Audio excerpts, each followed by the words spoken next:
आज दिनांक 19 फरवरी 2021, कार्यपत्रक नंबर 88, विषय हिंदी और हमारा उपविषय है आज का पठित गद्यांश कक्षा 10वीं के लिए, जो कि लिया गया है हमारा क्षितिज, जो हमारी पाठ्य पुस्तक है भाग 2 कक्षा 10 के लिए।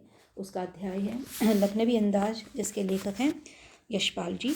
और ये बिल्कुल जो है शुरुआत का ही गद्यांश है जो पाठ के आरंभ में शुरू होता है कि निम्नलिखित गद्यांश को ध्यानपूर्वक पढ़िए और उस पर आधारित प्रश्नों के उत्तर दीजिए। तो पढ़ना आरंभ करते हैं।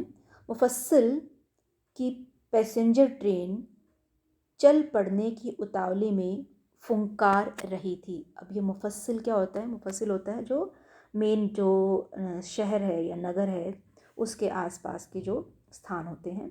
तो वहाँ की जो पैसेंजर ट्रेन थी वो चल पड़ने की उतावली में फुंकार रही थी, यानी कि चलने को रेडी थी।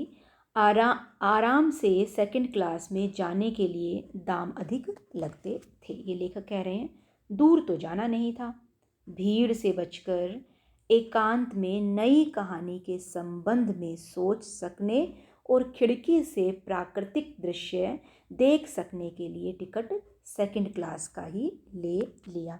यानी कि वो जाना तो नहीं चाहते थे कि भाई आराम से सेकंड क्लास में जाने के लिए दाम अधिक लगते हैं, तो वो कह रहे हैं कि दूर नहीं जाना था उनको, लेकिन फिर भी वो एक नई कहानी सोचना चाह रहे थे, इसलिए आराम से बैठने के लिए और प्राकृतिक दृश्य देखने के लिए उन्होंने सेकंड क्लास का टिकट ले लिया। गाड़ी छूट रही थी।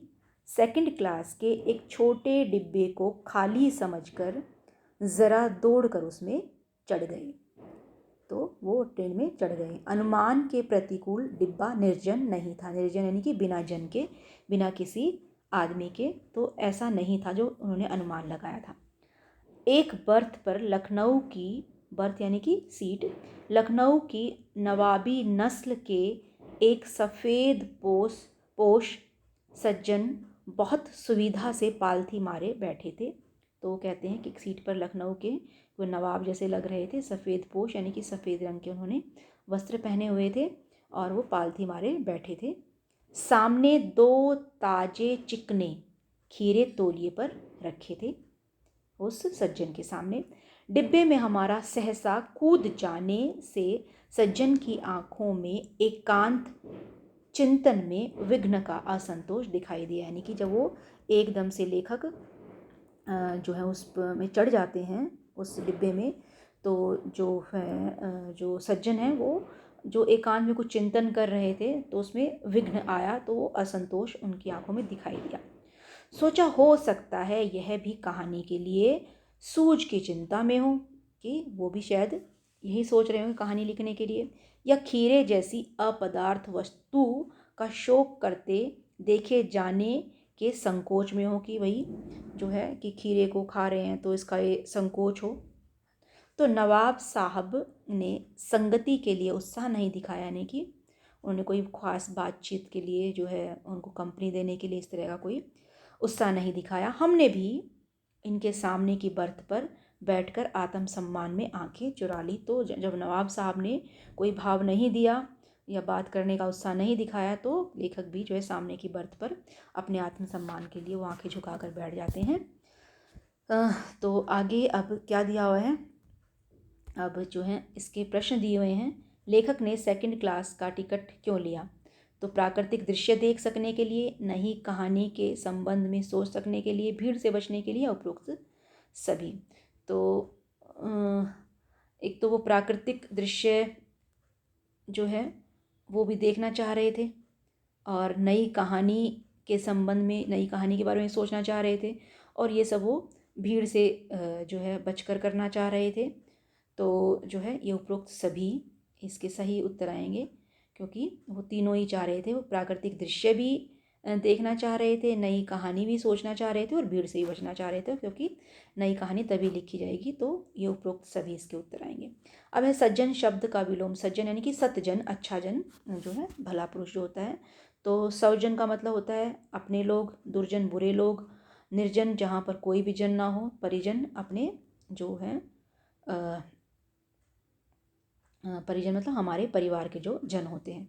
तो इसका विलोम यानी कि उल्टा लिखना है तो सज्जन यानी कि भला पुरुष, तो उसका उल्टा होगा दुर्जन। ये इसका सही उत्तर आएगा दुर्जन।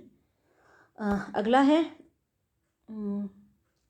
डिब्बे, ट्रेन के डिब्बे में चढ़ने से पूर्व जो है लेखक ने क्या अनुमान लगाया था।